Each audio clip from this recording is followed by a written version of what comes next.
Sustainability. This is also in partnership with the Ateneo Research Institute for the Futures of Education and the Ateneo de Manila University. Again, just a reminder, this event is being recorded. And if you haven't, please do rename yourselves in the call with your institution followed by your name. I'm Jean-Ric Nunez, Research Associate from Ateneo RIFE, and I'm happy to join you today as the event's moderator. I'm very excited to take part in this conversation from a futures thinking perspective. But alongside many of you, I also look forward to learning in today's session the intersection of futures thinking and sustainable development goals, and how SDGs can be concretely achieved through the futures lens.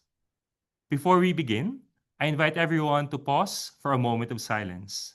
I would like to call on Ms. Chris Lakdao Umali, Program Head for Sustainable Development Goals at AIS, to lead us in a multi-faith invocation. Thank you, Jean. So again, I invite everyone to pause as we prepare ourselves for the discussions this morning. A benediction, a Hawaiian prayer for the earth. Let us give thanks for the world around us. Thanks for all the creatures, stones, and plants. Let us learn their lessons and seek their truths so that their path might be ours. And we might live in harmony, a better life. May the earth continue to live. May the heavens above continue to live. May the rains continue to dampen the land. May the wet forests continue to grow. Then the flowers shall bloom, and we people shall live. Thank you for joining us for that benediction. Over to you, Jean-Ric. Thank you, Chris. To start off this morning's event, I would like to introduce Dr. Tanapan Labarkobsub, Executive Director of the ASEAN University Network, to deliver the opening remarks.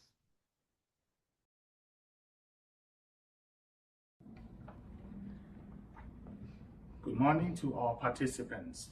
On behalf of the ASEAN University Network, it is my great honor to warmly welcome all of you to today's webinar on Imagining the Roads Ahead, Future Thinking in Sustainable Development.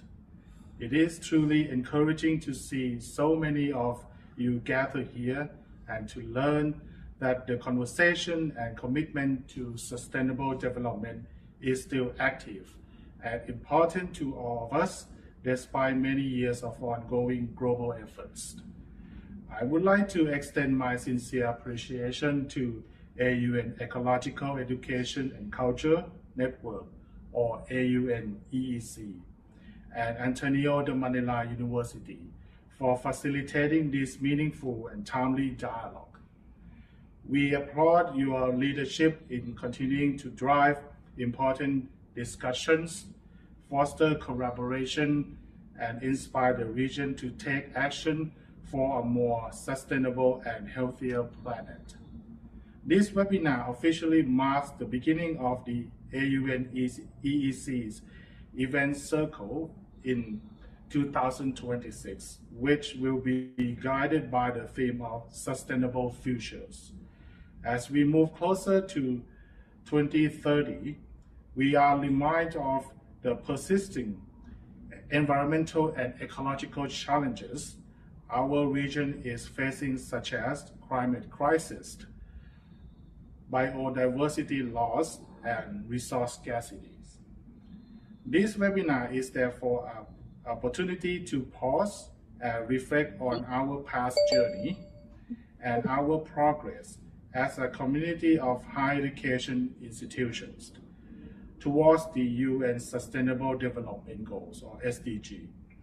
On top of that, it provides a space for us to reshape the way we approach these challenges and encourage us to move beyond short-term solutions to long-term innovative pathways that are more sustainable, practical, and inclusive.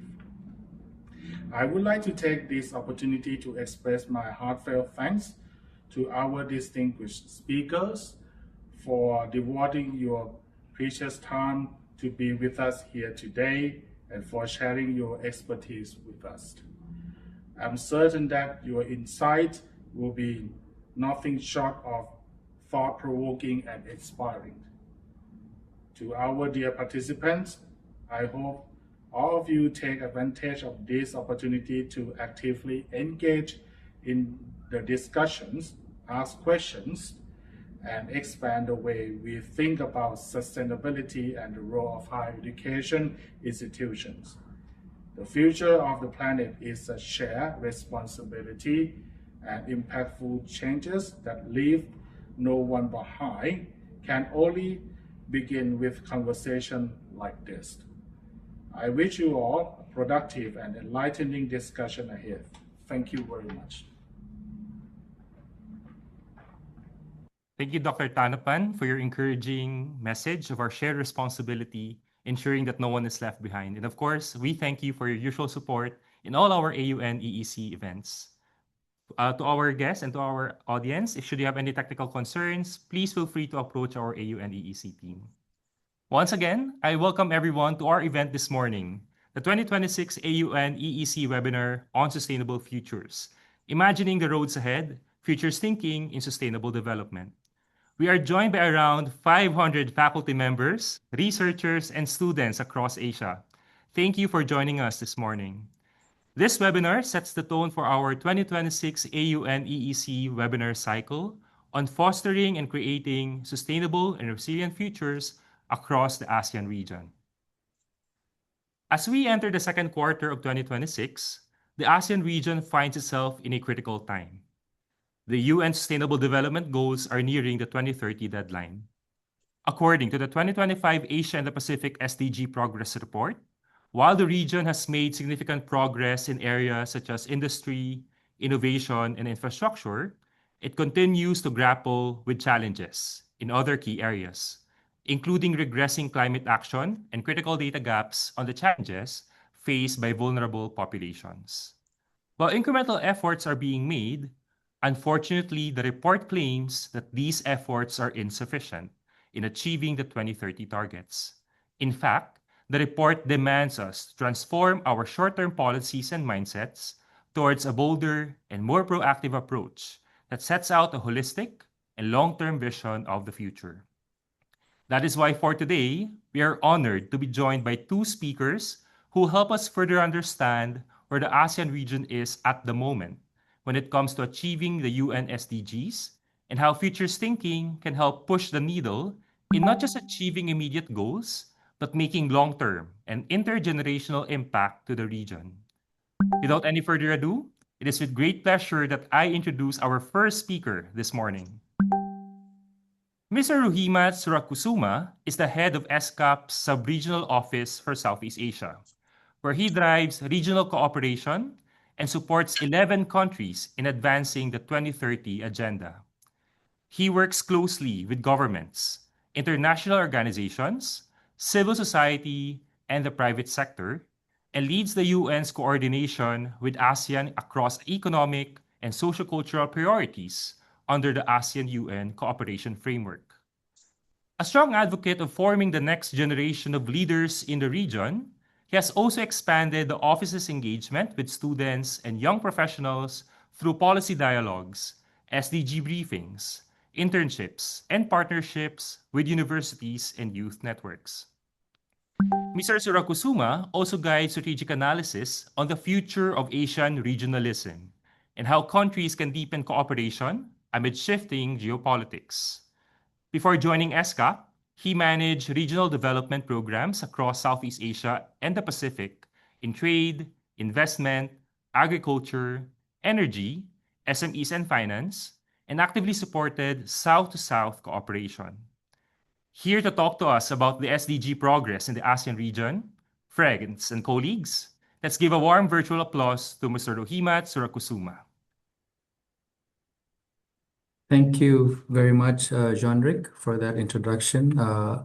Again, I would like to thank the ASEAN University Network on Ecological Education and Culture, and also the Ateneo Research Institute for the Futures of Education for organizing and inviting me to this year's event.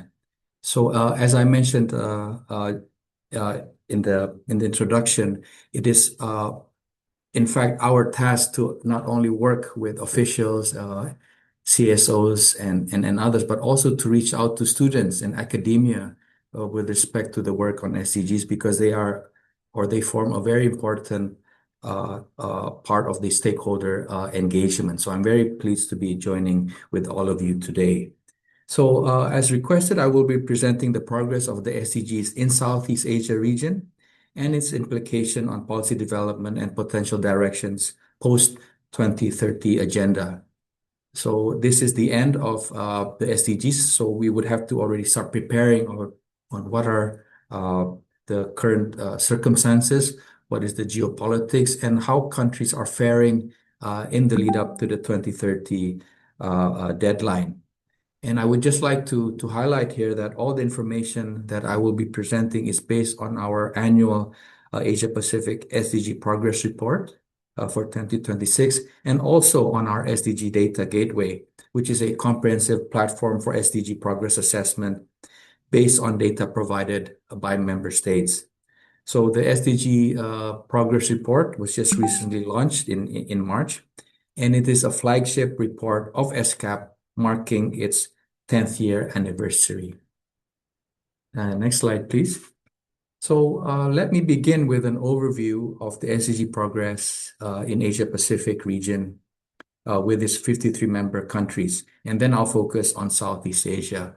So as you may know, SCAP is the Regional Commission for Asia and the Pacific.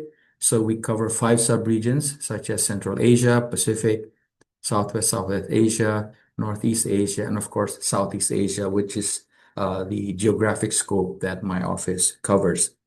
So as was earlier mentioned by Jean-Ric, and I think he summarizes quite well the situation of Southeast Asia. So it is without a doubt facing many multifaceted sustainability challenges. And this is a result of many things, either it be man-made, natural disasters, and so on, but it has effectively affected in our achieving the SDGs. So environmental performance is under the greatest strain, as nearly 3/4 of the economies have moved towards less sustainable pathways since 2015. And challenges in SDGs 12, 14, and 15, as you can see in the chart, with climate pressures, SDG 13, and inequalities, SDG 5, remain significant obstacles. And this is also a reflection, or at least the impact on COVID. There are still recurring impacts which has not yet been fully addressed, and which governments and all stakeholders are still trying to address. But even so, momentum is building, expanding climate action, stronger social protection systems, and growing investments in renewable energy provide a foundation for acceleration. Asia Pacific continues to make important solid development gains, such as in poverty declining, health outcomes are improving, and infrastructure is expanding, showing the region's strong capacity for progress. And this is where cooperation with countries across the region becomes important, not only through policy dialogues, but also of transfer of technology. And this is where platforms such as this can also help to discuss current issues, enhance collaboration amongst students, but also with other stakeholders such as the UN, because we are also looking for active participation in the development agenda. And you can see from what is happening currently that all stakeholders have a role to play. But again, yet the achievements are increasingly vulnerable. Rising environmental pressures and deepening inequalities threaten to erode hard-won progress, underscoring the need for more resilient and inclusive development pathways. So this, I mean, any directives should be on a consultative basis with all stakeholders, not just among governments. Next slide, please. Turning to Southeast Asia, the countries mirror the regional pattern, but shows relatively stronger economic and infrastructure performance, with several countries demonstrating more than 50% positive SDG trends. Next slide, please. So here we can see that data for ASEAN continues to show a mixed picture. Although when we look at or compare with Asia Pacific, there are some regressing trends highlighted in red. But here you can see it's mostly blue or gray. But however, they are not actually reaching the 2025 mark. It's still far away from that, and even more so if you look at the target 2030. Similar to Asia Pacific, the sub-region faces pressing challenges in climate resilience, marine ecosystem protection, and social inclusion, with significant gaps in gender and governance data. Without much faster action, ASEAN risks falling short of the 2030 agenda. There has been solid progress in areas such as clean energy, sustainable land management, and infrastructure development, as reflected in advances in SDG 7, 9, and 15. Yet the region has moved backward on key environmental goals, including climate action, life below water, and responsible consumption and production. So SDG progress also varies widely across countries. Some countries, I guess I should say that, as you know, Southeast Asia has a very mixed economies, from developed countries to LDCs. So again, this indicates their capacity or infrastructure in terms of how they respond to certain crises or addressing issues of a national priority.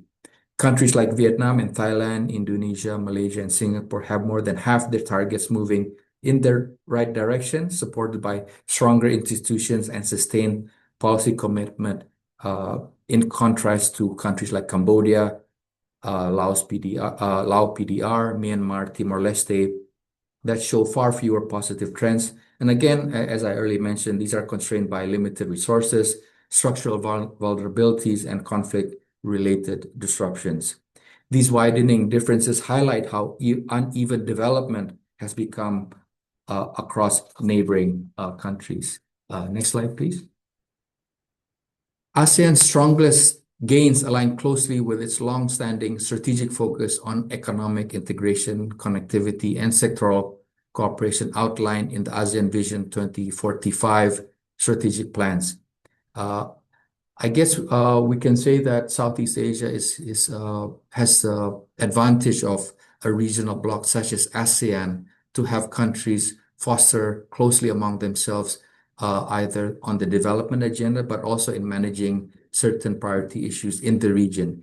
And because of that, we have much more focused consultation among member countries and its stakeholders, but also a much more forward-looking, policy-oriented agenda. And this is where it helps in terms of fostering investments in industry, innovation, and infrastructure, as you can see in SDG 9, which continues to deliver results, supported by coordinated actions under the ASEAN Economic Community Blueprint, which was developed and currently under implementation. Steady improvements in maternal and child health, SDG 3, and notable poverty reduction, SDG 1, especially in middle-income members, reflect progress under the ASEAN Social Cultural Community Blueprint. Several member states also benefit from near universal electricity access, stronger financial inclusion, and SME formalization priorities reinforced through ASEAN's cooperation with dialogue partners and other frameworks such as the ASEAN UN Comprehensive Framework. Together, these advances show where ASEAN's development mode and its partnership are most effective, even as work continues under the region's post-2025 strategic vision. Next slide, please. But despite strong economic performance, ASEAN faces several shared challenges that threaten long-term resilience. Again, I mentioned environmental pressures such as SDG 13, 14, and 15 are mounting. The region is highly exposed to climate-related disasters, while coastal and marine ecosystems continue to deteriorate in countries such as Indonesia, the Philippines, and Vietnam. Social inclusion gaps, SDG 10, 4, and 5, persist as well. Inequality reduction has stalled. Education disparities are widening, and women remain underrepresented in leadership roles, compounded by significant gender gaps. Rapid urbanization, SDG 11, adds further strain. Many ASEAN cities are grappling with worsening air pollution, and even in Bangkok and Cambodia, and I'm sure in capitals such as Jakarta and Manila, we all face this daily. But at the same time, there's also much frequent disaster-related damages and recurring infrastructure developments disruptions, highlighting the persistent gap between urban plans and actual resilience on the ground. The data also reveals a picture of a region that remains invested in fossil fuels, including coal, where economic growth still overshadows inclusive or sustainable development, and where vulnerability is on the rise due to the increase in climate-related events and other hazards. Next slide, please. Southeast Asia faces mounting environmental risks.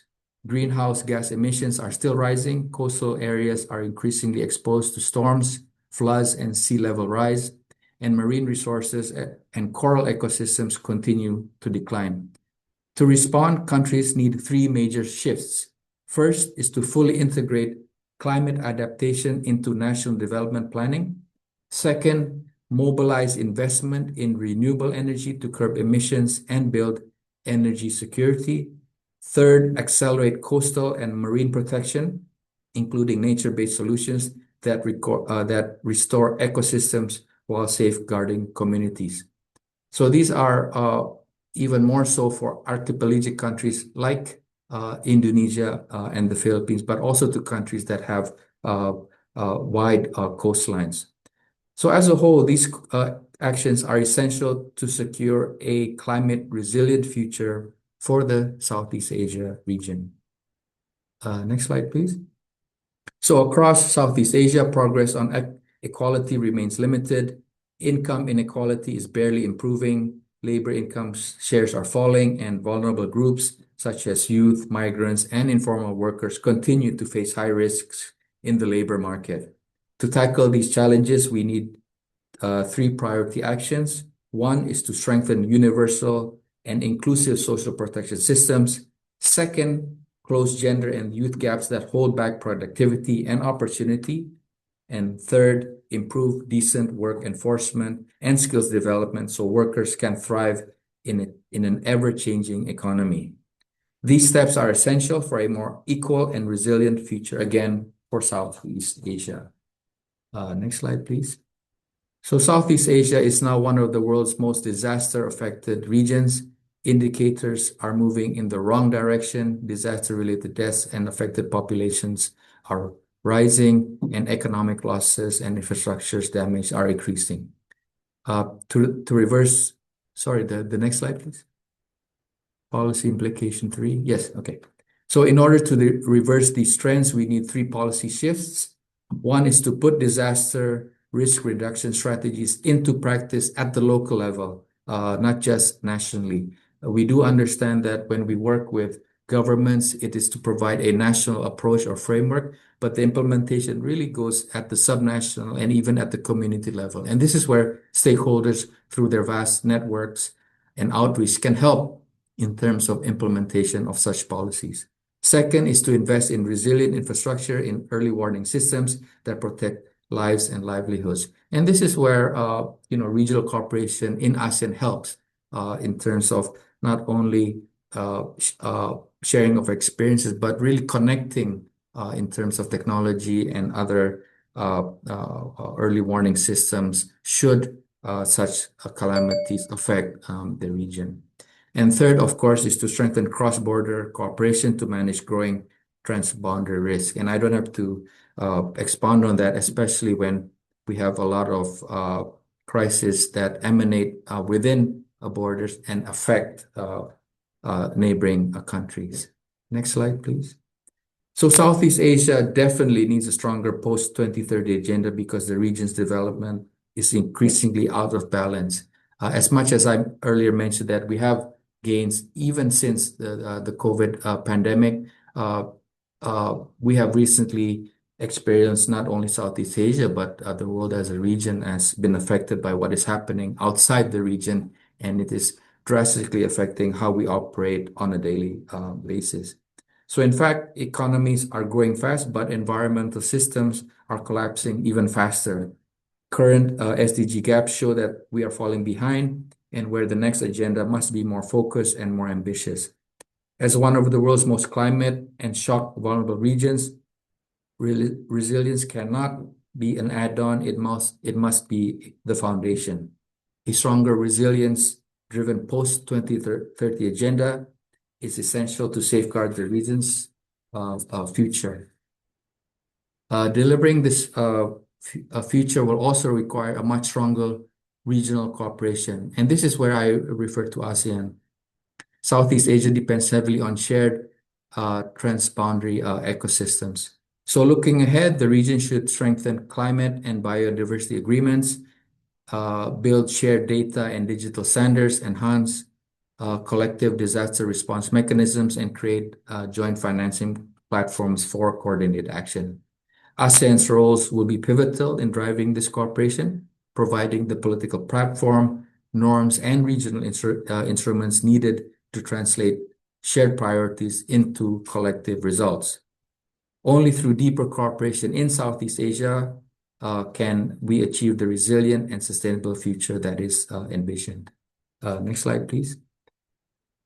So in summary, Southeast Asia, as mentioned earlier and many times, is not on track to meet the 2030 agenda, and an urgent course correction is needed. Moving forward, policies must balance economic ambitions with climate and environmental imperatives. The region must also address persistent inequality, rising vulnerability, and institutional weaknesses. Looking beyond 2030, the next agenda should rest on 5 pillars of stronger resilience, ambitious climate action, good governance, digital transformation, and deeper regional cooperation. So with that, I leave all participants here with food for thought in terms of the next steps. Thank you very much. Thank you. Thank you very much, Mr. Surakusuma, for that very comprehensive and balanced presentation of where ASEAN is at the moment in achieving the SDGs. While there are incremental improvements when it comes to expanded access to mobile networks and investments on infrastructure and connectivity, I agree, sir, that there's still a need for us to push the needle further and expand or even broaden our horizons when it comes to, for instance, building a more resilient, bolder, and more ambitious post-2030 agenda. Thank you, sir. As we continue to work on our collective effort of achieving the UN SDGs, the next question then is, how do we translate these policies into achievable practices that are not burdened by the past, but one that also confronts the present and constructs a clear vision of the future? Ladies and gentlemen, for our second talk this morning, we are joined by Mr. Sherman Cruz. Mr. Sherman Cruz is an award-winning and globally recognized futurist, the chair of the Millennium Project Philippines Node, and the first UNESCO chair on anticipatory governance and regenerative cities in the Philippines at Northwestern University. He is recognized by the Asia-Pacific Futures Network for his contributions to expanding future studies and foresight research in the Asia-Pacific. As the director and chief futurist of the Center for Engaged Foresight, he has trained thousands of professionals and provided consulting services in more than 30 countries. He's a sought-after futurist, advisor, and thought leader who previously served as a senior foresight expert for the Asian Development Bank, the Senate Committee on Futures Thinking, Innovation and the SDGs, and the United Nations Development Program, among others. He has previously served twice as chair of the Association of Professional Futurists, currently the founding chair of the Global South Futures Community, and a member of the World Futures Studies Federation. Here to talk about futures thinking in sustainable development, please welcome Mr. Sherman Cruz. Thank you very much, Chanrik, and good to see you again for that kind introduction. So let me just jump in quickly and share my deck. There we go, screen 2. And okay, let me know if you can see my deck. And please confirm, ready to go. There you go. Can you see it? Okay, wonderful.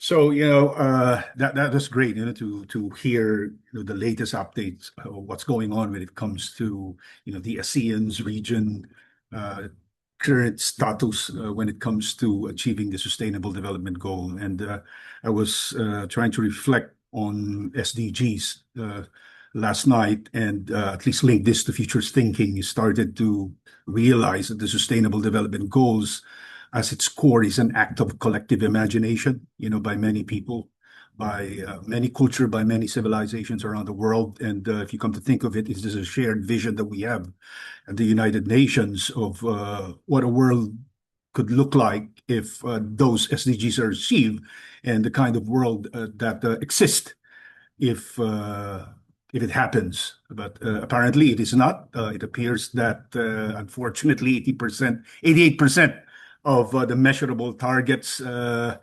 doesn't look good as far as the ability of I think that's globally, not just for ASEAN, I believe, right?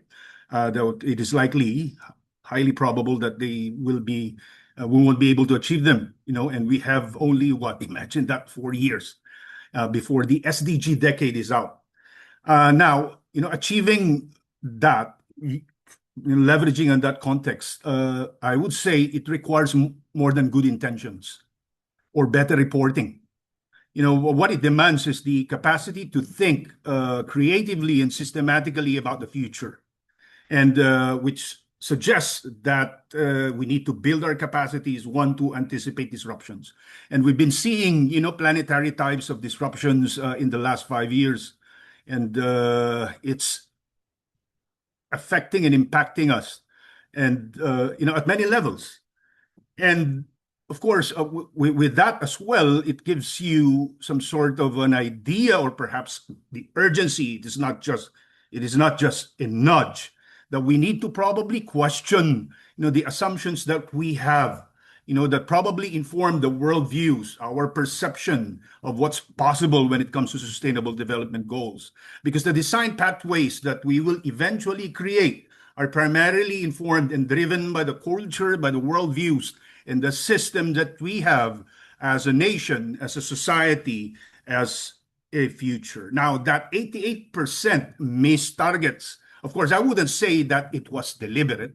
It is an intended consequence of probably the system that we currently have, the worldview that and the culture, our ways of knowing about the future doesn't not necessarily support the ability that we need to have, particularly at the systems and societal level, in achieving the Sustainable Development Goals. It leads you to actually think and reimagine, what are the things that we need to do in order for us to at least, reduce those missed targets by the year 2030, if you come to think of it in a default future scenario. Yet most development actors, as we've seen this for many, many years, are reactive when it comes to the SDGs. We only map, and they only become relevant and probably accessible to us because we only think about what the global numbers are.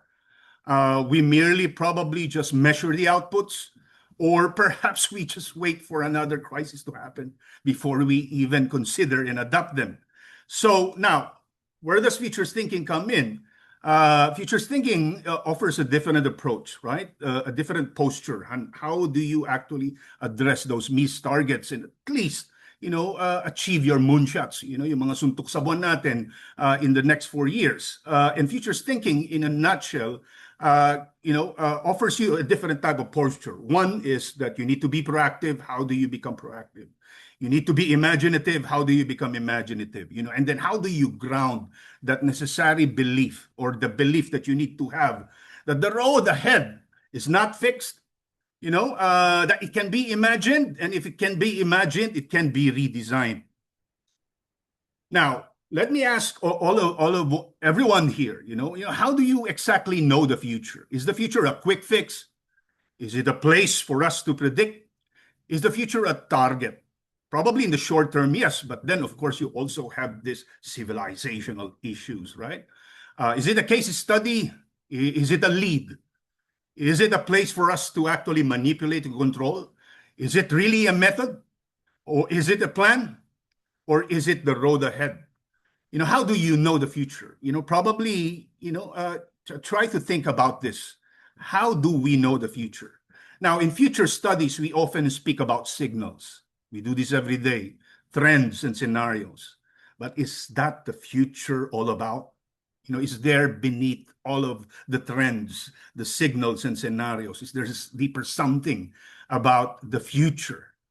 And I would say, reflecting on my 15 years of practice and engagement, both in scholarship, research, and consulting, is that, of course, the future is deeper than signals, than trends and scenarios. It is, in fact, actually your ways of knowing. And in future studies, particularly when it comes to your future ways of knowing, there are two fundamental layers that you need to take note of. One is perception. How do you perceive the Sustainable Development Goals in the context of your community's location, ethno-linguistic geography, your mythology, your alamat, your society, your politics, among other things.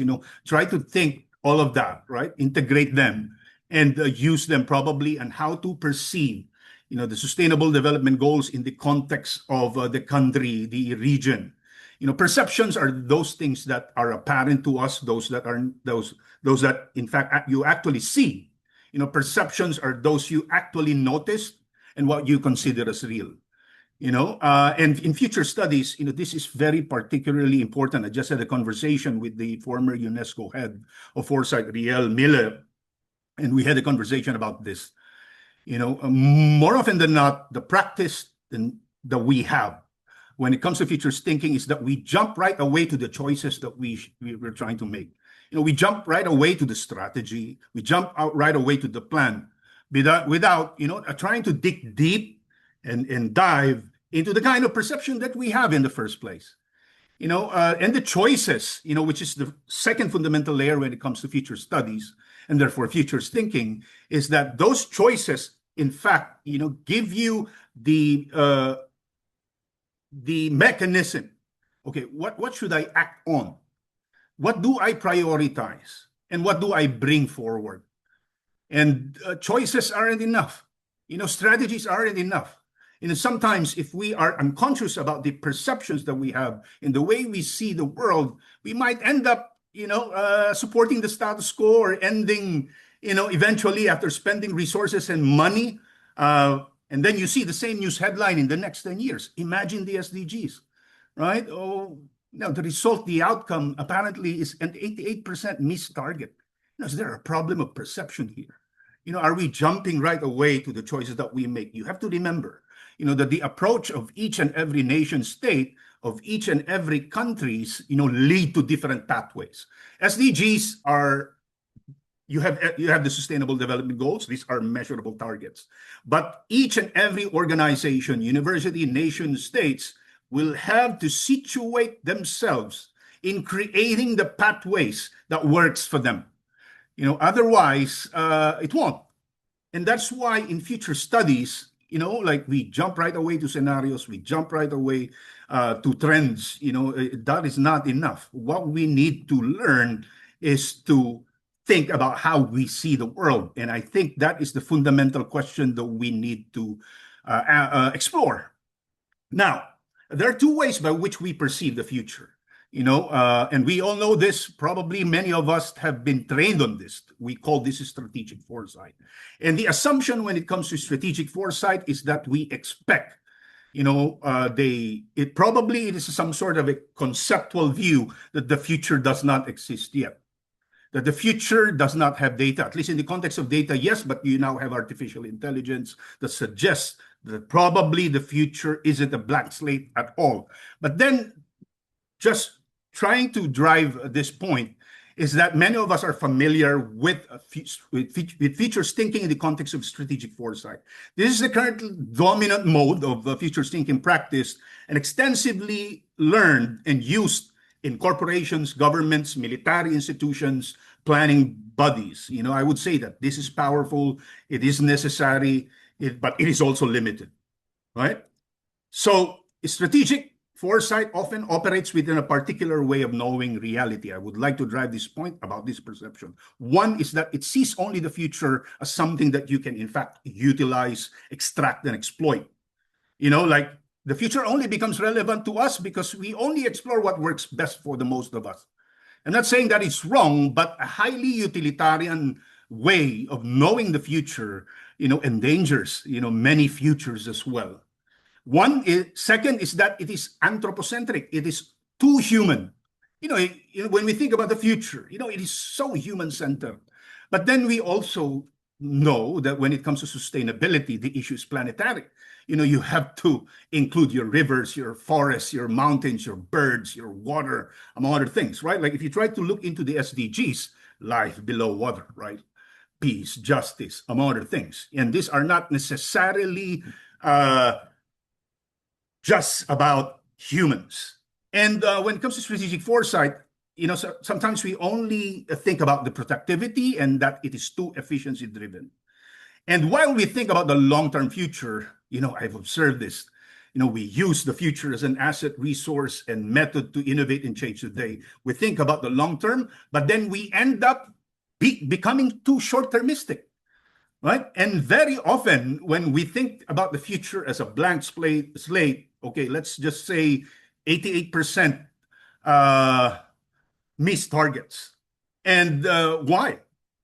Is it because that when we think about the future, we are driven by fear and urgency, and we adopt futures thinking because we are afraid of collapse? Or is our interest about forecasting because we fear uncertainty? We optimize because we fear inefficiency. And with those, imagine a way of knowing that produces fear, that considers the future as something that can be controlled or should be controlled. Measures are very important. I'm saying that it's wrong, but just thinking about the future as something that's measurable isn't necessarily transformative. And we tend to be predictive in that context, but not necessarily transformative. Now, this is what I would like to share with you, in the context of looking at the future in an alternative way of knowing. So what is the alternative? If we do not want to be locked in or narrowed by the intention that the future is something that's only valuable if we can use them, right? But then, of course, the way I see it, the future isn't really a blank slate. The future isn't necessarily invisible, right? Probably that's a colonial way of knowing about it. Any type of future has a prior history. If a future has a prior history, then I would say, is the future a continuity of human experience? Is the future a continuity of an ancestral experience? And I call this the embodied foresight or engaged foresight. Why embodied? Because it asks us to transcend that thinking about the future is not enough, right? What I'm trying to say here is that we must learn how to be in a better relationship with the future. So thinking is not enough, but we must also learn how to build a relationship with it, a relationship of respect and not just fear. So thinking about the future must shift to being in a relationship with the future. Now, the reason why I'm trying to frame it, because we talk about sustainability here, right?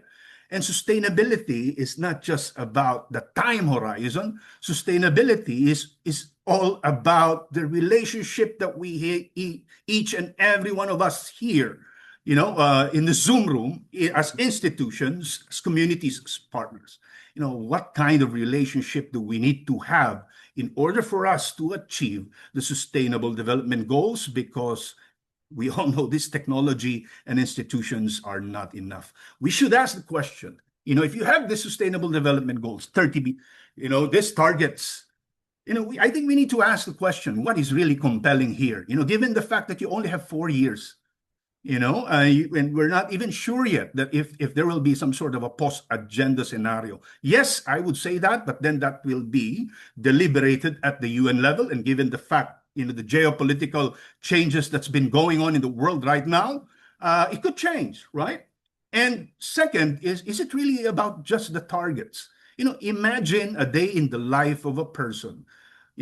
What is worth becoming really like, and then what futures deserve to exist.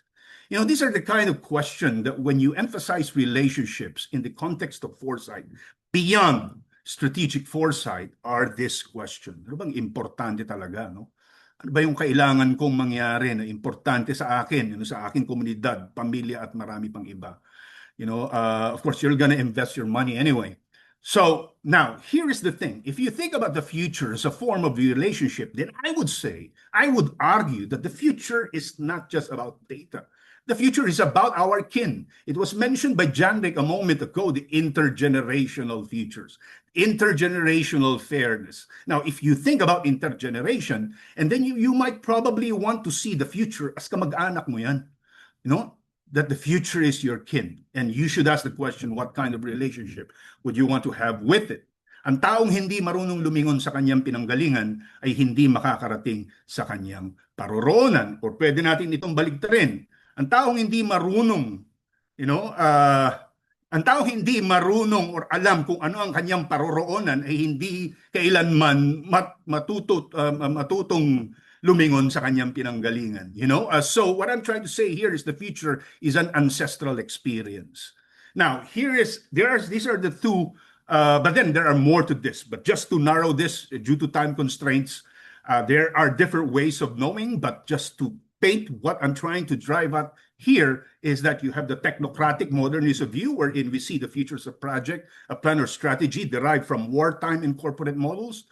And then you also have the relational, indigenous, and ecological view, which sustainability is trying to teach us, is that the future is a living continuum embedded in nature and culture. So the question is, how do we reconcile this? Utility versus relationality, technology and economics, conscience and care. We need to figure this out. Otherwise, even in a post-2030 agenda scenario, if we don't change or question the assumptions that currently had now, we might be seeing the same news headline in the year 2050 or 2060. Now, let's connect this to the Sustainable Development Goals. And I would like to say this, in most of my workshop, I teach people how to do moonshots. The SDGs are moonshots. They are bold, they are ambitious goals. Sumasuntok sa buwan ito eh. No, this collective moonshots, your SDGs, are reflected in the Sustainable Development Goals. Imagine achieving that at the planetary level, right? At the global level. That's crazy, right? But then, of course, even if they are crazy or mad, probably, at least in the context of, I would say, bureaucrats, these are not just targets. As I've said from the very beginning, they are an act of imagination. Why? Because they are our intergenerational commitments. And it will definitely ask you to think beyond the election cycles, corporate targets, and project timelines. Your Sustainable Development Goals ask us to think, which leads us to an even more deeper question. Does the SDGs ask us to solve problems really? Or is it simply passing them forward ahead for the next generation to work on? And because moonshots, the SDGs are our moonshots. They are so ambitious goals. They are not about scale alone, but rather they're about time, responsibility, and continuity. It's all about intergenerational fairness. It spreads out across generations. Ano man ang gawin, 7 beses isipin, huwag kang padalos-dalos. This is a Filipino wisdom that I've learned when I started studying Filipino proverbs in the last 3 years. I just added the word, huwag kang padalos-dalos. The Filipino proverb really is ano man ang gawin, 7 beses iisipin. But then, of course, given the fact that you now have artificial intelligence, was looking into adding huwag kang padalos-dalos. So it means it is roughly translated that whatever you do, the Sustainable Development Goals, think about it 7 times, don't be hasty. Because actions and inactions have implications. And the inactions that we do is in fact actually a decision. And the silence towards it is in fact actually a direction as well. So this is my question. If the 88% of measurable targets will be missed, what's your moonshot before the SDG decade is out? Ano ang mga suntok sa buwan natin? Bilang isang institusyon, bilang isang individual, bilang isang membro ng pamilya. Alam natin ito, importante sa atin ito bilang isang mamamayan ng ating bansa. Alam natin kung ano ang nangyayari, ang daming nangyayari. But what will our future be? Will it be extractive? Of course, if you have an extractive way of knowing about the future, panay ekonomiya lang ang iniisip natin, mukhang hindi mo makukuha yung Sustainable Development Goal kahit paulit-ulit mo pang gawin yan. Is it transactional? Of course, the SDG is not just about transaction. Is it scarcity? Is it fear-driven? Or will it be, like, let's just say our way of knowing reality is abundance. Our way of knowing reality isn't fear, but respect. Do we even trust each other, right? Or is it regenerative? Like, do we wish to see a community that regenerates, build the capability and the ability not just to be resilient, but to be regenerative as well? So I have limited time in here, but of course, I have, in fact, actually created a compendium to this talk. I'll be sharing it with you, at least in the context of engaged foresight or embodied foresight, offering you some 6 foundations for futures thinking and sustainable development. But let me just quickly share this. This is what it looks like when you do an approach to embodied and engaged foresight. Begin with the most compelling question that you have about the Sustainable Development Goals. Don't just analyze the gaps. Don't just analyze the data. Ask yourselves, why? Right? And the questions, the why that you're asking, use them as a map to discover the possibilities. And by discovering these possibilities, it gives you the opportunity, to reimagine what you in fact actually can do in the next 4 years. But then, of course, the SDGs is not just about the time horizon. Really, it's about your community, the future of your country, even the long term. We've been hearing this a lot. There is a return to the idea of macro history civilizations, right? So future and transforming, this is where you apply the tools and the methods. But then once you have the scenarios, how do you in fact actually situate your scenarios on your Monday morning question and adopt your strategies in the context of the Sustainable Development Goals?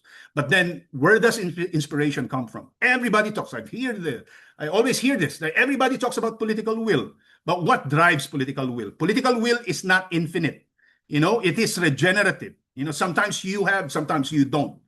But then, of course, what regenerates the will, especially these are long-term issues, are the insights you derive from your experience. Trust yourselves, use your experience to generate that willpower to drive your ability as persons, not just an institution, to act and make things happen. So some 4 questions before I end this. How do we frame our strategic challenge if 88% highly probable missed targets through a futures lens? What alternative futures exist and which should we pursue for the Sustainable Development Goals? How do we turn futures thinking into actionable ones, right?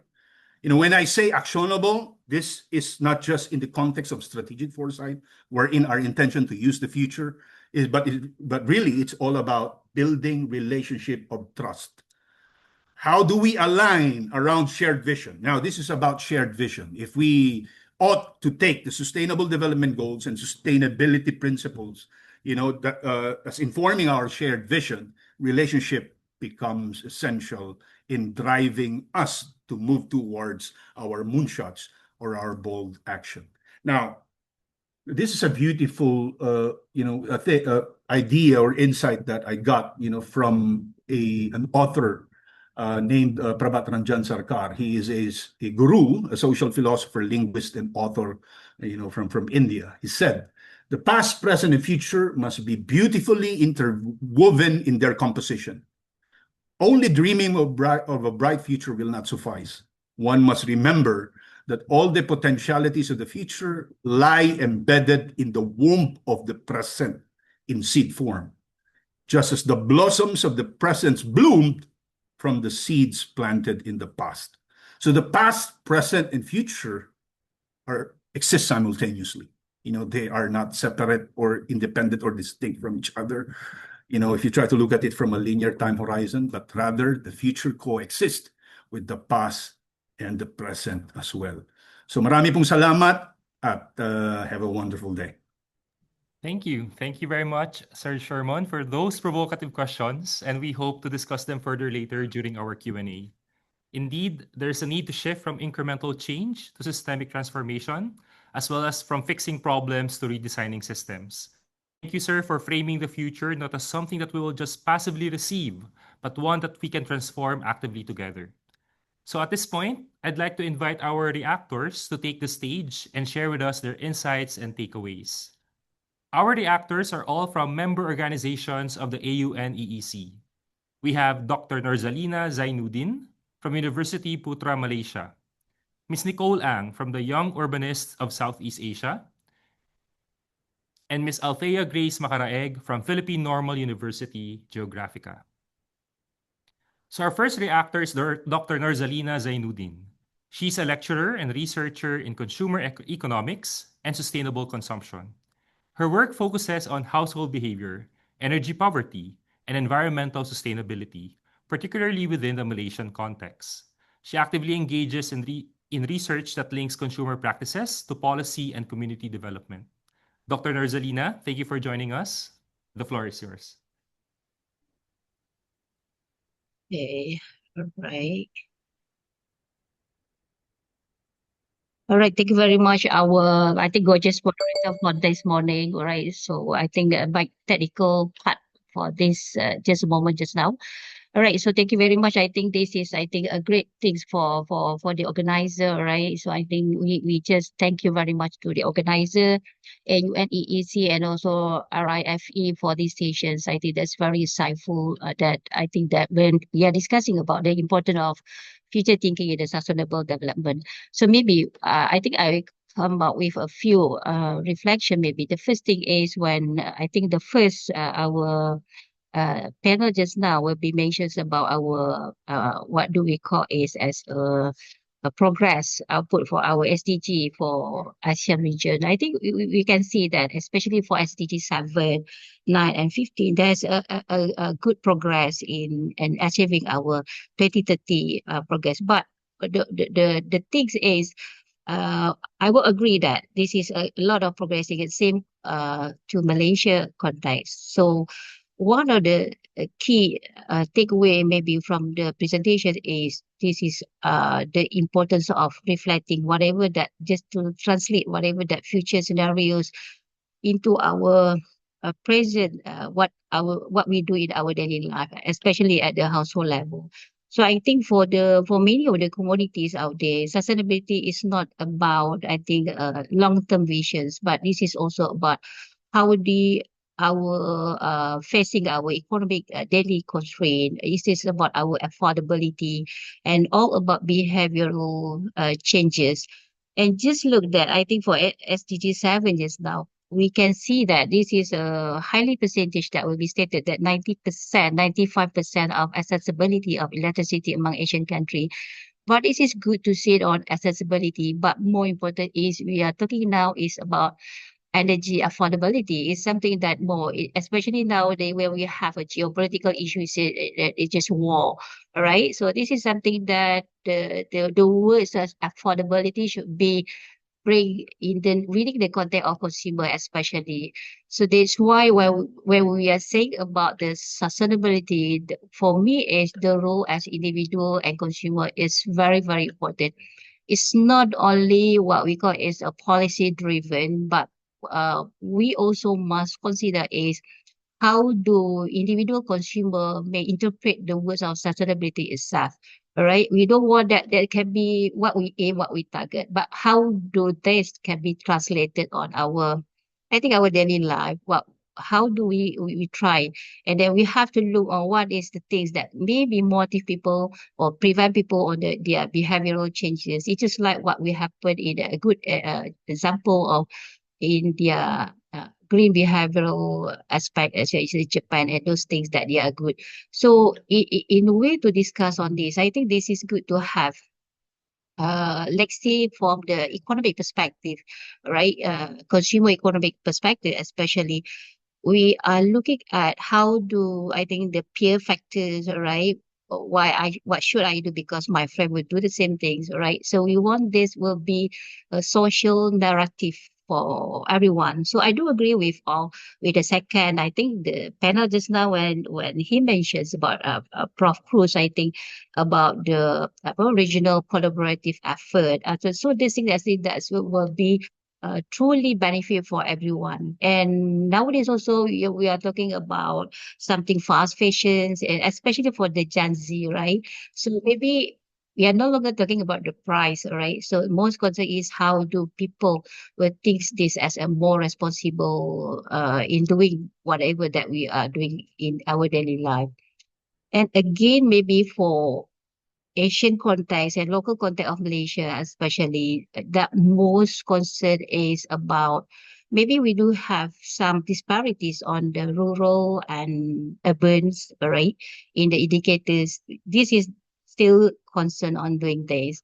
And especially in Malaysia, we do concern about the waste management issue. They're still there, all right? And also nowadays, again, rising cost of living. So this is big conflict for everyone. Either I want to be green, but it's costly much on doing this, all right? So that's why I think whatever the future thinking, so maybe we have things on the context of sensitivity and how do we bring people, everyone. So agree also with the panel just now, the inclusiveness of the development should be there. All right. So ensuring that this is not only something that we aim, but at the same time there should be more realistic and then more equitable for everyone. All right, so maybe moving forward, so I think at a very short time, right? So we need to strengthen the link between whatever what we think in the future and what we do now. So that's why there will be the highlighted about the behavioral insight is very important. And sure that for what we call a social narrative, so community-based approach, truly agree with all the panel that, and then again whatever that policies should be balanced. It's not only that the economic achievement, but also we do have for the feasibility and also economic goal. And we said that the sustainable features is not only but we imagine, but we hope that that can be our social norm and social narrative and should be achievable.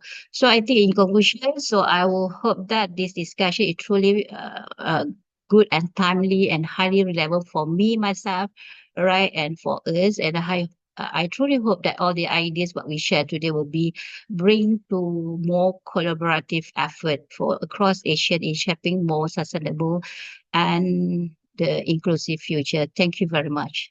Thank you. Thank you very much, Dr. Zainuddin, for grounding the discussion from the perspective of consumer behavior and how we can translate these goals into the day-to-day consumption of ordinary people. Thank you very much. Now for the second reactor, we have Ms. Nicole Ang. Ms. Nicole Ang is the co-president of Young Urbanists of Southeast Asia and currently a graduate student at Yenching Academy of Peking University. With a background in social anthropology and international relations, she focuses on public diplomacy and has actively advocated on issues such as inclusive governance for young people and sustainable cities. Ms. Nicole, thanks for joining us this morning. Thank you so much for the opportunity for letting me speak in front of all amazing audiences and amazing speakers. I have gained so many important insights when it comes to advocating for the sustainable futures. So, because again, I'm a proud Gen Z, was born in 2002, I believe that this topic is definitely important because every time we talk about the future, we definitely talk about the young people. And I think I'm still young, so I could be the quite a relevant stakeholders to talk about this issue. So of course, I agree from the previous speakers, the importance of like sustainable thinking about the future ahead. We always talk about the past problem. We always talk about how the sustainable development goals or even priority for climate action always revolve about the imbalance about economic priorities and sustainable. It's about always about the discussion between profit for people or the planet or the sustainability, which has always been the ongoing debate between profit between money or environment, which I believe it should not be a debate because a place without the planet, there will be no profit. And of course, we always need to affirm about sustainability. However, I do understand when it comes to talk about the sustainability, we need money, we need resources. And as someone who has been advocating about this issue for a while, budget has always been part of the problem. And advocating for, let's say, the government people, it's always been difficult because we need to ensure that what we have been advocating, whether it's for sustainable future or maybe sustainable waste management or even inclusive governance for young people, has always involved about the discussion of what is going to bring for the national development growth or even for the international development growth. It's always been the question. And as someone from Indonesia, where our country has already set a long-term national growth, one of the most important thing that they always mention is about economic growth. Sometimes they mention about the national determined contribution or even the decarbonization, but it's always linked to the 6% economic target or the GDP. And this is the problem where government only affirm about the economic side, and they forgot when it comes to achieve those economic importance, we also need to involve young people. We also need to involve stakeholders to talk about sustainable future or even inclusive future. And I think the quotes from Mr. Sherman from the for the embodied foresight and engaged foresight is really inspired me a lot for this, because what is the point of talking about, let's say, long-term future if we are only talking about what could be or what will be, if we not engage with the stakeholders, if we not engage with the young people, if we not listen to people who have been advocating for this issue to achieve sustainable development goals, right?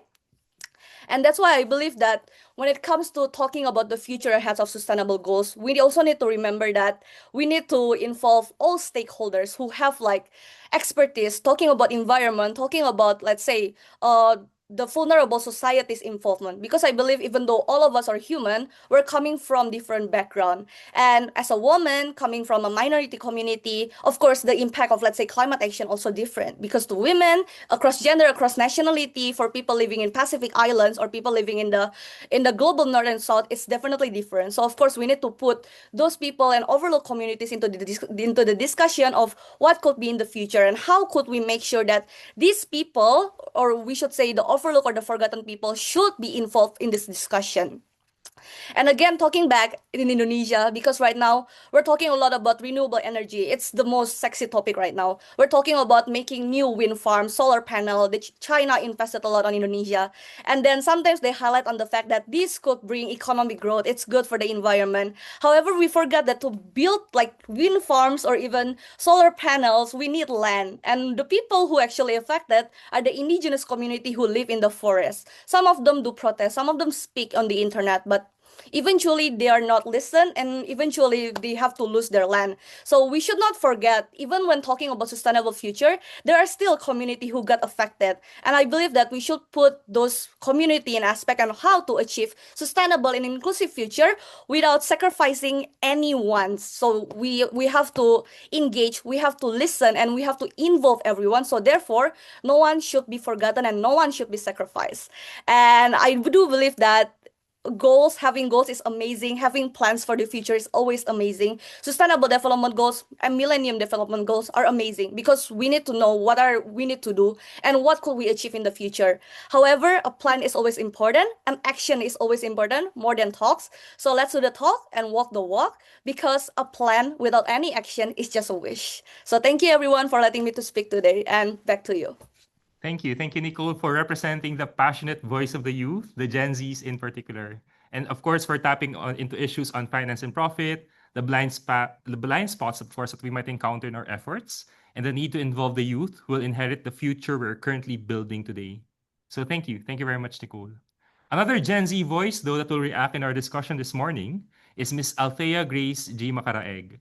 Althea is a third-year student at Philippine Normal University, majoring in social science education. She currently serves as the Vice President for External Affairs of PNU Geographica, an organization committed to advancing geography-based education and advocacy within the university. In alignment with her field of study, she actively engages in advocacies related to human and ecological rights. Althea, please. Thank you for joining us. Good morning, everyone. I hope I'm audible. First, I would like to extend my sincere gratitude and congratulations to the AUN-EEC for organizing such a meaningful and timely webinar. More than just presenting data, it created space for us to pause, reflect, and truly examine where we are and where we are heading as a region achieving the Sustainable Development Goals. As a student in education program, I found myself not only listening but genuinely focusing the realities presented. I became better to understand the progress to the Southeast Asian region in achieving the SDGs. While it is encouraging to see strong performance in our economic growth and infrastructure, I also realize that development is not always straightforward.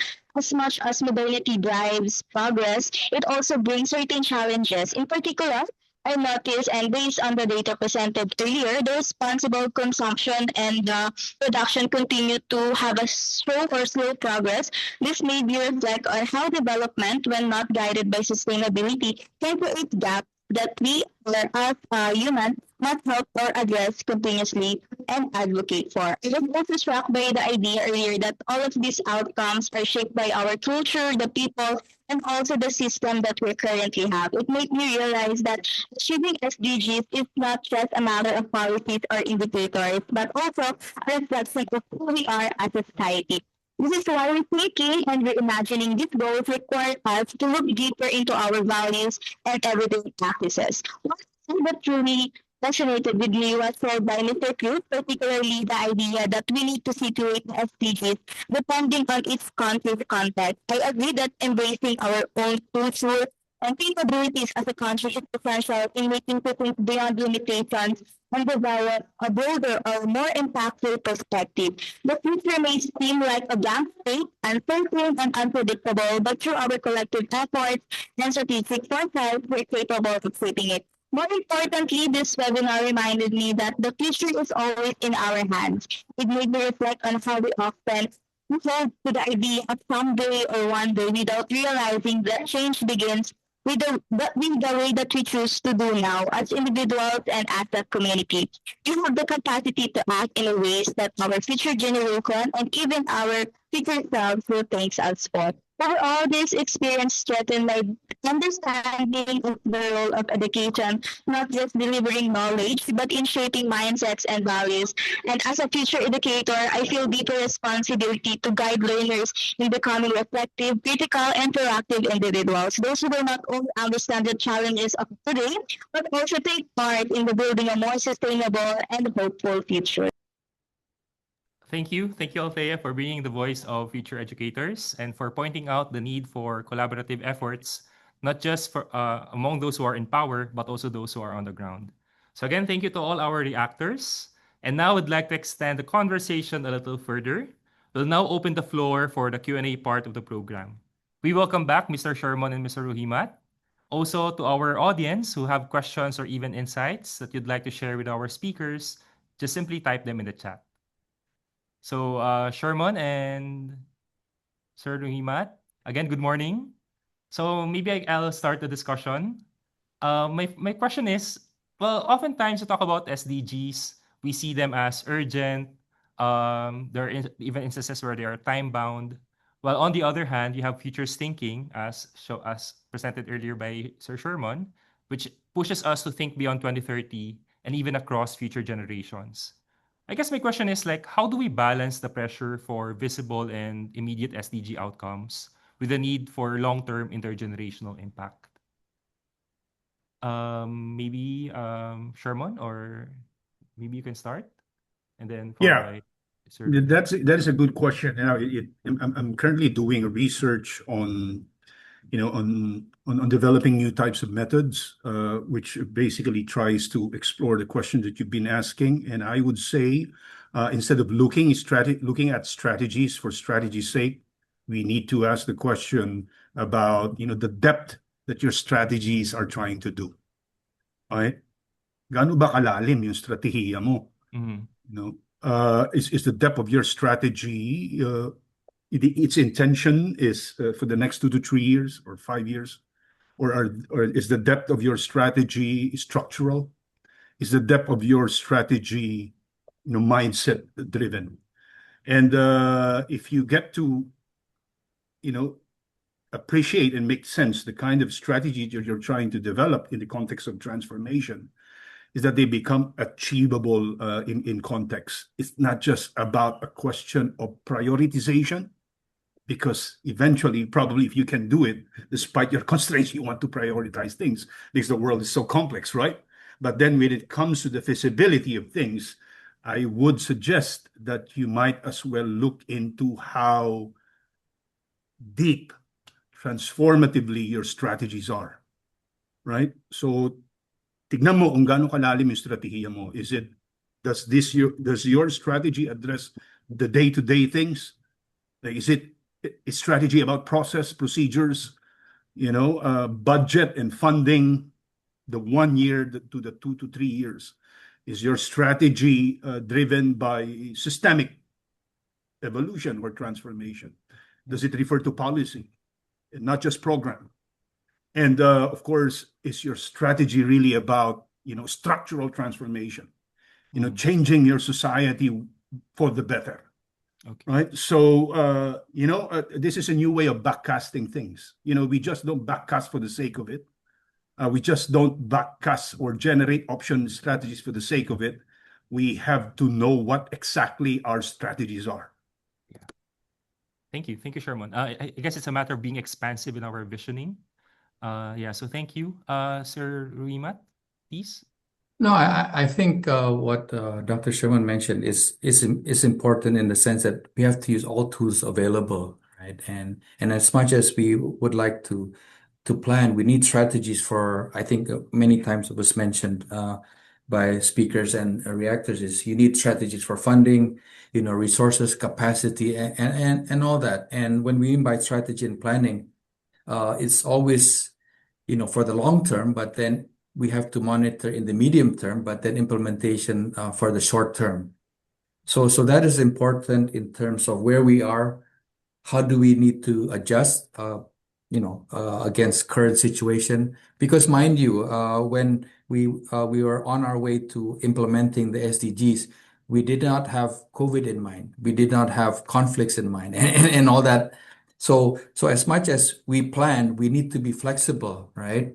And this is where exercises like foresight helps, right? Because it looks at scenarios. It looks at what do we have now that may be required under different situation. And believe me, the world is changing much faster than we can actually plan for. And it's up to officials to really set things right. But I think what was earlier mentioned by Nicole and others is that you need to have engagements with all stakeholders, not just with officials. Students who are very passionate, as you can see from the responses, want to be part of that discussion, want to be part of development, not only in their communities, but also with respect to, policy dialogues with government. And this is what I've been trying to, encourage in our UN platforms, to have as many students, as many youth organizations involved, because you can't leave them out. Because as much as we are responsible for the policies, we are also responsible for leaving, a good world behind. Because I think in a few more years, it is them who will be, who will take over the leadership and the ownership of much of what government has in place. So with that, there has to be a balance, and that balance requires using all available tools, involving all stakeholders, and I again emphasize youth, but also constructive engagements. Thank you. Sir, I find it interesting that you mentioned the involvement of stakeholders, and I guess even in the report itself, they recommend the need for collaboration and community-driven data. So I'd like to extend the discussion here a little further. Mr. Kusuma, from your experience at the regional level, how open do you think are governments in Southeast Asia to integrating futures thinking into policy? Would you say that there's appetite for long-term thinking, or does short-termism continue to pervade? Well, again, it depends on the capacity, right? And I'm sure Dr. Sherman can attest that any tools will require some acceptance of its usage and its applicability, right? And that's why the UN is trying to promote IT, like AI, into the work or mainstream of government, because it is something new, but it is something that cannot be untapped for its usefulness, right? So in that sense, we are encouraging government as a intergovernmental agency to look at various means, tools, conversation in order to help implement policies. Again, like many are saying that have impact to the most affected. That's why we say leave no one behind, because basically that is what we are trying to help government with. You saw during the COVID that all of a sudden, poverty went up, the informal sector was present because they weren't part of the government infrastructure or network, right? And now you can see that the conflict in certain regions are affecting, and you need all these technology to help. And as much as there are pros and cons about it, you have to deal with the realities of it. And that's why agencies, UN agencies like SCAP is supporting government in ways that can help them address national, community, but also regional and global agenda. Yeah, thank you. To Sherman. Sherman, some critics of futures thinking, especially the indigenous and ecological lens, would say that sometimes it can feel abstract. Can you illustrate to us how futures thinking can be used concretely in policymaking or strategies in sustainable development? Yes.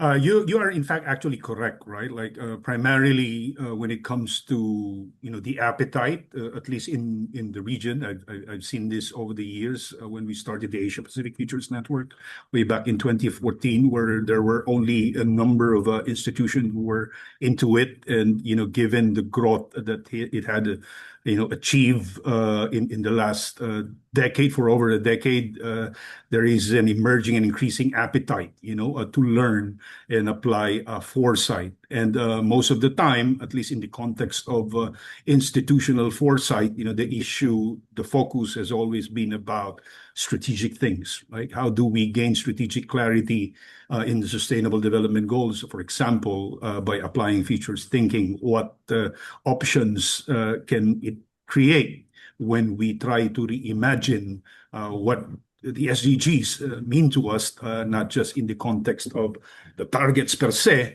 but from the point of view of sustainability. Now, when it comes to the indigenous communities, this has been a research that I've been working on in the last 4 years as a researcher at the University of the Sunshine Coast in Australia, and as well as a UNESCO chair on anticipatory governance, is that, of course, you are correct.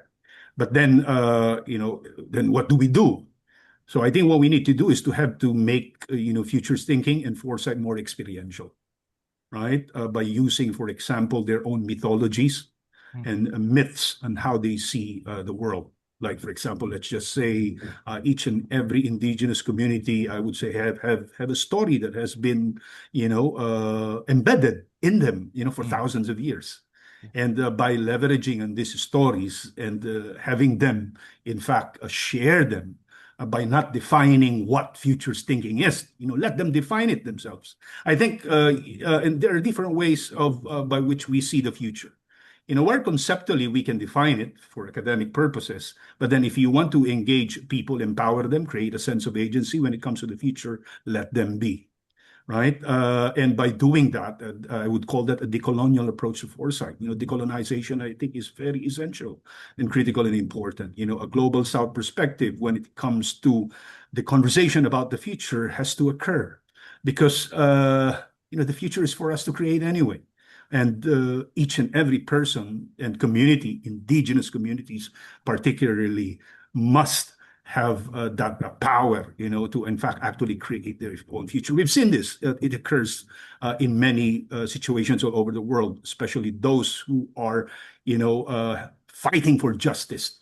I've seen in what was presented a moment ago by Ruhimat, that apparently, it's some sort of a negative when it comes to peace, justice, and development. I think that is something that we need to look into, because the sustainability is just that's just about the economic. I think we need to accentuate, the justice aspect of development, which have, in fact, impacted indigenous communities, particularly in the Philippines. They are just they're railroaded. We don't even listen to them. So I think it is incumbent upon us, to realize this, to reflect on this. That's why I have included in my presentation about the idea of conscience and care. We need to figure out ways by which we can amplify mutual reciprocity when it comes to the future. Yeah. So it seems like what we're having at the moment is the importance of collaborative effort, the need to contextualize our strategies and approaches in achieving the SDGs. Now, we'd like to accommodate some questions from the audience. We have one from Arlene from MMSU. Her question is, what's next after the 2030 agenda? Do you think a new set of targets will be formulated? Or are we going to continue achieving the same SDGs we have now? Maybe Ruhimat can answer this. Yes, that's in fact that's the big question. We have already started the process, but because of the complexity of putting all things together, particularly the last few years, uh, uh, again, all agencies are contributing, not only at the national level, but also at the sub-regional, regional, and global level.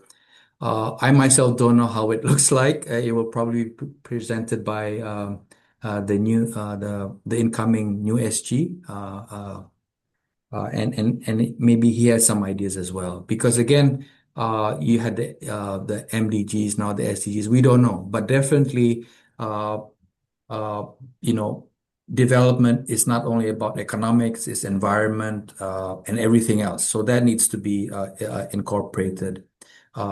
We also have to put in the lessons learned in terms of, are these indicators sufficient? Are they reflective of the progress that needs to be achieved? So there are many things, and it's really challenging at this time, because once you say you have achieved a certain indicator, because of what's happening, does it fall back? Is it something that needs to be reintroduced or better refined? So I guess in short is, I don't know, but it is certainly something that we are all working towards in terms of improving the indicators to better reflect the world that we would like to achieve. It's something that we all anticipate. Yes. Forward. Yeah, it's Sure, something that we all sure. look forward to. Sure. Yeah, definitely. So there's another question from Claro Lugtu. I think both of you can answer this. How do you apply the essence of UN SDGs in the current geopolitical situation we have today? We have hegemons attacking countries while campaigning for peace. Children and civilians are affected on the policies and decisions made by some rulers.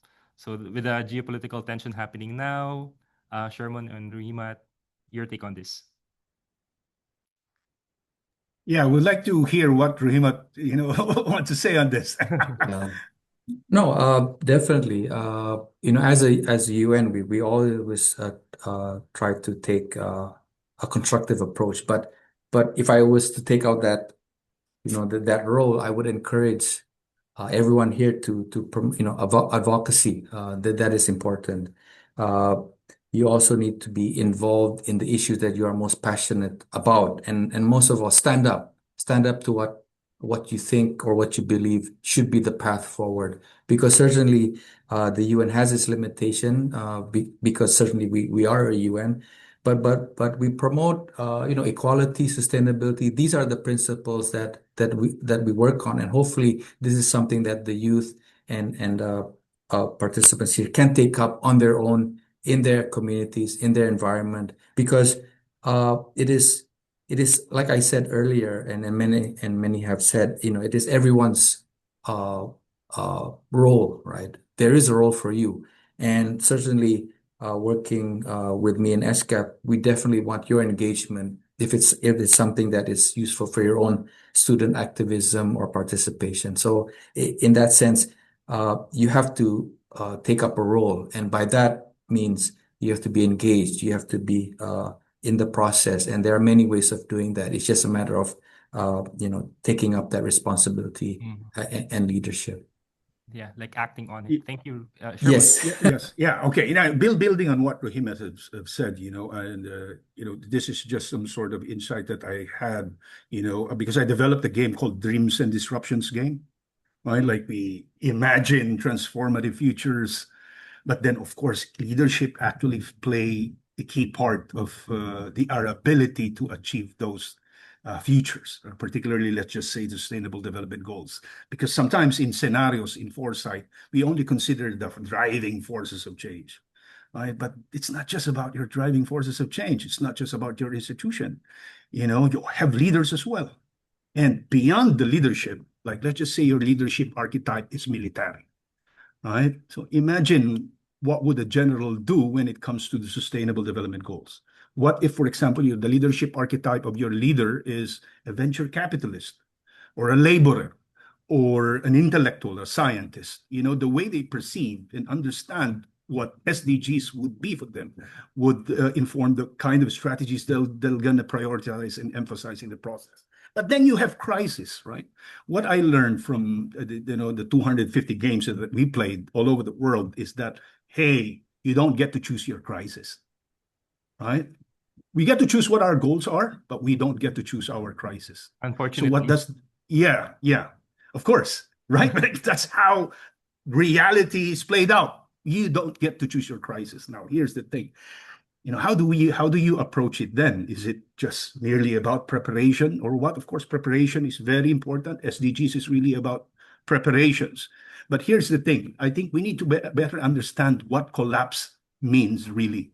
Like everybody's talking about transformation in the last 10 years of the United Nations, like the management of social transformation. But we haven't had that much conversation about the nature of collapse, of what crisis is all about. So, of course, the implication of crisis, we've seen this our planetary crisis, COVID. Now you have the U.S.-Israeli-Iran war. It's interrupting, in fact, suspending, government programs related to social welfare, environment, among other things, because, it just diverts all your resources for the sustainable development goals. And what does that mean? It also gives you the opportunity to, in fact, actually reflect on the kind of things that you need to do moving forward. Like, what are the things that we take for granted when it comes to poverty? What are the things that we take for granted when it comes to inequality or climate and governance horizon in the context of collapse? Because the future is not just about continued economic growth. The future is not just about transformation, folks. The future is multiple, it is plural, and they are emergent, something unpredictable. Yeah, so if SDGs, right, like the post-2030 agenda for the SDGs acknowledge that, then probably we emerge more adaptive and regenerative in the process, that we can, in fact, implement these measurable targets, whatever the situation might be. Okay, we only have a few minutes left. Maybe just a final question for the Q&A part. Like, for you, Ruimat and Sherman, maybe what is your vision of a sustainable future in the ASEAN region? So maybe you can close it there. Your vision of a sustainable future in the region. Ruby? Well, what does sustainable really mean? It means that what you've used and left behind is something that the future generations can enjoy, right? And that's really what it means. So in a way, is as much as we would like development, either be social, economic, or political, it has to be in a condition, in a manner that the next generation can use. It cannot be overused or abused, and it leaves the next generation in a worse state, right? So, but then sustainability can have many definitions depending on the people, the country, and all that. But what it means is that you've left something that is still that can be used and enjoyed by future generations. Yeah. Thank you. Sherman? Yeah, probably three things. And then I started to ask this probably question, what if the river could in fact actually speak back to you? What would the river say to you? What would the river, tell you about the ideas of sustainability? Not just from the perspective of, human, us, right? Because sustainability is beyond human, right? So I would say is that my vision of sustainability is something that that includes the non-human, your forests, your trees, your insects, because it cannot just be us, my God. I think that is something that the sustainable development goals also need to look into, right? That we have to expand it beyond human. If we know the we know what caused climate change, right? It's anthropocentric. But then the way we envision the future should include beyond human. So we need to build a better relationship with each other, better relationship with others. So that is my vision of sustainability. It's not just about our generation, but all life entities in this planet is my vision of sustainability. We're still getting a lot of questions at the moment, and we're told that we can extend. Maybe we can answer one more question from Luisita Villaganas. How can the Sustainable Development Goals evolve to protect the continuity of human agency and cultural identity, ensuring that our pursuit of environmental targets does not come at the cost of the lived human experience? Quite complex, but I think it's something that we can, on the how we can further evolve SDGs for expansion of human agency. Sherman, Rui? Yes, I think my response would, give some sort of insight. My previous response would give some sort of insight to that question as well. Mm-hmm. We must learn how to think beyond human. Yeah. If we want to exist, because the future, I am telling you now, is not just strategic; it is an existential issue. Right? We don't want to kill many tomorrows. We want to sustain them as much as we could. So, drive a future wherein it's not just about us, but all of us. If we can see a sustainable development goals that acknowledges and it expands beyond human, my God, we've learned our lessons. We haven't even included the indigenous communities, my God. And the way of knowing of indigenous communities includes the non-human, right? That's what they're good at. We have to learn from that. At least from the UN perspective, it's really about providing platforms and processes and engaging with in consultations with all stakeholders. That has been the main purpose of the UN, to ensure that there is a clear, there are principles that to follow. There are platforms where all stakeholders can engage in a constructive dialogue. And there are work plans or strategies that all partners can implement through cooperation and collaboration. It is only through this, I guess, multilateralism that things hopefully can get better. And we seem that recently there's an attack on multilateralism, and that defeat, from our perspective, will not be conducive to an environment where all concerns can be discussed or taken into account. So as much as I sound bureaucratic, but I think this is where everybody has to recognize, everyone is equal, everyone has a say in their future. But to do that, we have to have certain rules of engagement and not be absorbed with, let's say, unilateralism or certain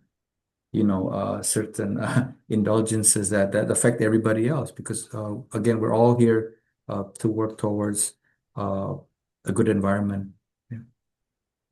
Thank you for that, Rui and Sherman. Yeah, I agree. I think it's important for us to be reminded that it's good to exercise our own agency, but we also have to recognize that we should exercise that agency within the bounds of existing structures. So thank you, Rui Mat and Sherman. That is all the time that we have for the questions. Thank you for all your enthusiasm. We're still receiving some more questions, but unfortunately, we cannot accommodate them any further. But as a great educator once said, integral ecology requires us to become not only good neighbors, but good ancestors. And to be good ancestors, well, we need to think about the future. So on behalf of AUN-EEC and RIFE, I'd like to thank Mr. Surakusuma and Mr. Cruz for being our speakers this morning. We'd like to present certificates of appreciation to Mr. Surakusuma and Mr. Cruz for their valuable contributions as speakers in the 2026 ASEAN University Network on Ecological Education and Culture webinar entitled Imagining the Roads Ahead, Futures Thinking and Sustainable Development, given this 10th day of April 2026, signed by Dr. Emmanuel D. Delocado, Executive Director of the AUN-EEC. Now, I'd like to turn you over to the AUN-EEC Secretariat for some important announcements.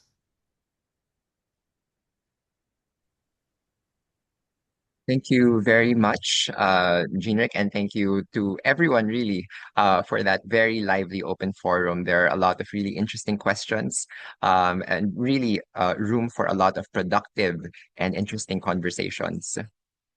So hello, everyone. My name is Daniel Ciratilla. I am part of the AUN-EEC Secretariat, and I am here to talk about membership applications for the thematic network. So if you represent an organization and are eager to learn more about how to be engaged with the network, we have great news for you as we are once again opening the membership application process for this cycle. So membership to the AUN-EEC is free and is on an institutional basis. So what does that mean? It means that membership is tied to organizations and not to individuals per se.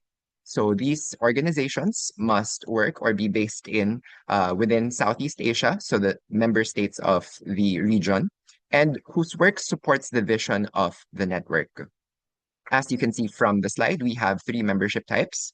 Type 1 are university-based administrative offices or academic departments. Type 2 are university-based student groups and organizations. And finally, Type 3 are professional groups, private businesses, NGOs, local governments, among other diverse organization types. So if you see your organization fitting in any of these types, that hopefully gives you an idea of what type of membership you can apply for. So how do we go about this? You'll see here on the slide that interested institutions may accomplish the membership form, which is accessible at the short link that you see on the screen, go.ateneo.edu /AUN-EEC app form.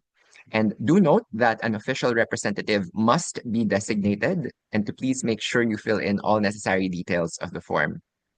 Once accomplished, you may submit the filled up form via the short link of go.ateneo.edu /AUN-EEC app submission. So it's quite an easy handle to remember. Please note that the application period ends on the 31st of January. And this is because your application will undergo review by the steering committee, and the duly assigned representative indicated in the form will be notified of the results around the first quarter of next year. So we're always happy to welcome new institutions to join our growing network and our community of advocates and actors for ecological education and culture. And if you have any other questions or would like to read more about the application and membership requirements, please visit the following webpage for more details, or please feel free to reach out to us after this webinar. We will also be sending all of these links in the chat shortly. Just send that in the chat right now so you can access all of these at your own convenience. And speaking of community, another exciting announcement that we have is our upcoming AUN-EEC conference. This will be the 7th AUN-EEC conference since the inception of the thematic network. And it will be titled Examining the Avenues Forward, Sustainable and Resilient Futures in the ASEAN Region. And so this webinar today serves as a very good window into the world of futures thinking to set the tone for the year. We will soon be opening the call for abstracts, which will just be in a few days' time.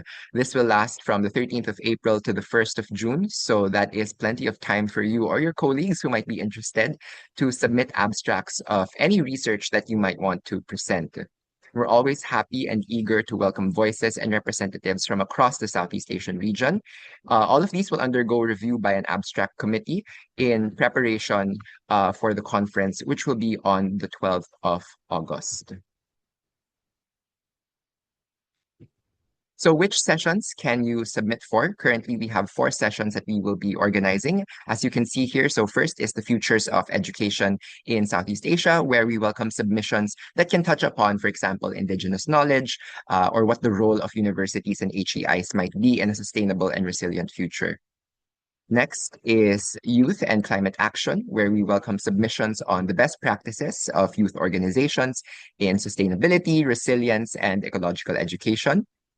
The third is on pedagogical approaches, or adventures in the classroom, if you will, where submissions can be about classroom strategies, curriculum design, and best practices, again, rooted in our conference theme. And lastly, community resilience, where we welcome submissions into topics such as social resilience and what that might mean for you or for your community, water security, and flood control. So really many different topics that can fall under this, because resilience is not only a fuzzy but also a very broad term. I'd also like to issue a correction, sorry. So the next steering committee meeting will be sometime in the third quarter of this year. So if you are interested in applying for a slightly earlier membership application cycle, you can submit those by by the middle of August. So if you're interested in having sort of an earlier application announcement. And with that, I'm happy to hand the floor back to Jean-Ric. Thank you. Thank you, Daniel. And as we conclude our event today, I'd like to call on Dr. Manuel De Locado, Executive Director of AUN-EEC, to give the closing remarks. Thank you, Mr. Jindrik. Good day, everyone. Thank you for joining us this morning for the webinar. And we hope in the Secretariat that you find it as fruitful as we did. Many thanks for your questions, for your comments and reactions, which are very exciting and insightful. Imagining the road ahead is often a scary thought, so we are pleased to have 200 plus members of the audience in attendance on a Friday morning for a rather scary but also hopeful and empowering discussion. Something that was shared by Dr. Tanapan of AUN also at the start of the webinar. From Mr. Ruhimat, we saw the stark reality in our progress in SDGs with 88% not being achieved.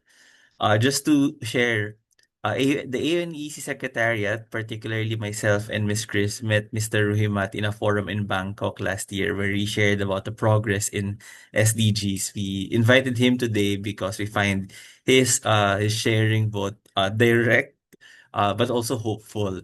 So to find hope in such context is magic. His talk about the reality that we're facing, the current context that we are in, is complemented by Mr. Sherman's talk on strategic foresight.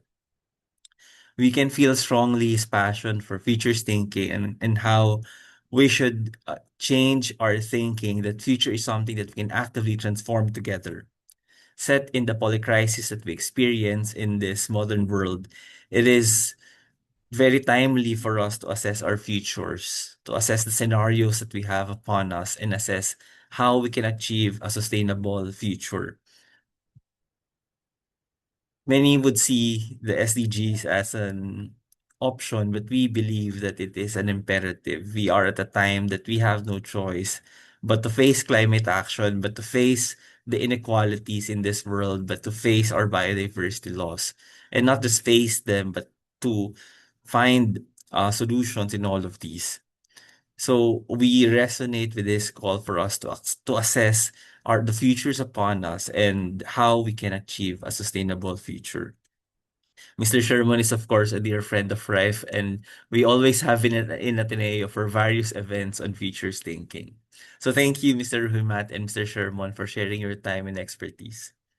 There are a lot of things for us to process for sure in this webinar, and there are a lot of questions left unanswered for us to ruminate in the next days. And hopefully our panel of reactors, Dr. Norzalina, Ms. Nicole, Ms. Althea, were also helpful in order for us to process further our insights. We heard their raw insights on how reimagining the future and how we can advance and achieve the SDGs using various viewpoints.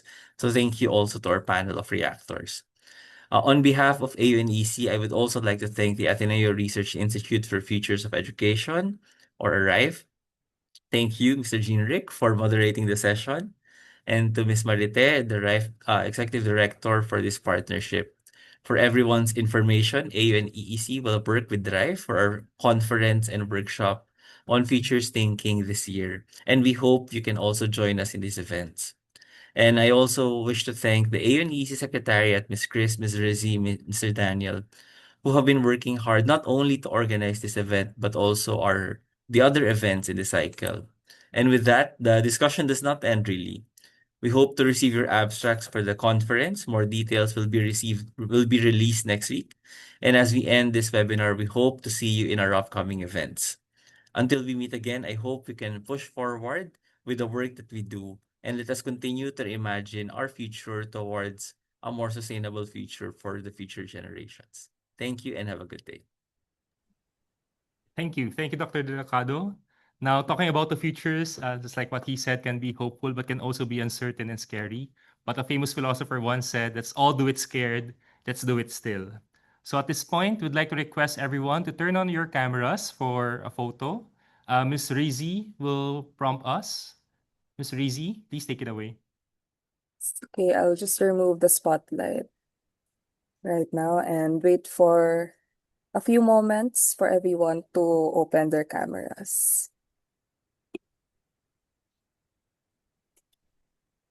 Okay, so there are currently 9 pages. We are happy to have everyone on board, but please, we request your patience as I navigate through these pages. Okay, so I'll start now for page 1. Smile. Okay, page 2. Okay. Page 3.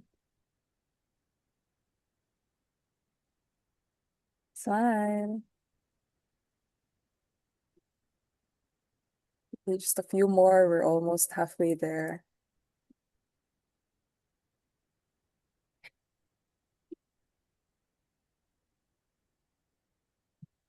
Okay, 3 more. I'm so sorry.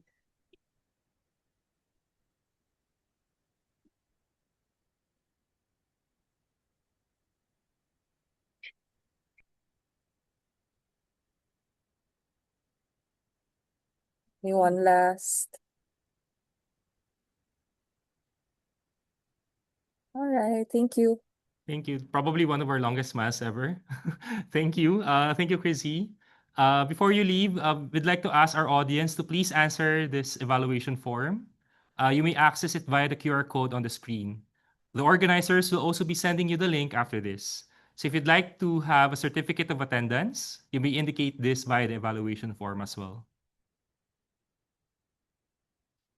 All right, so once again, I'm Ginic Nunez, and on behalf of the ASEAN University Network on Ecological Education and Culture, Ateneo Institute of Sustainability, and the Ateneo Research Institute for the Futures of Education, thank you very much for joining us today. Mabuhay!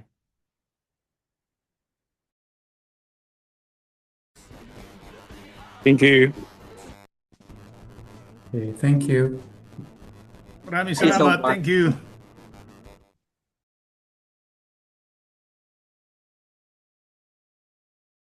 Thank you, everyone. Don't forget to answer the evaluation form. Thank you.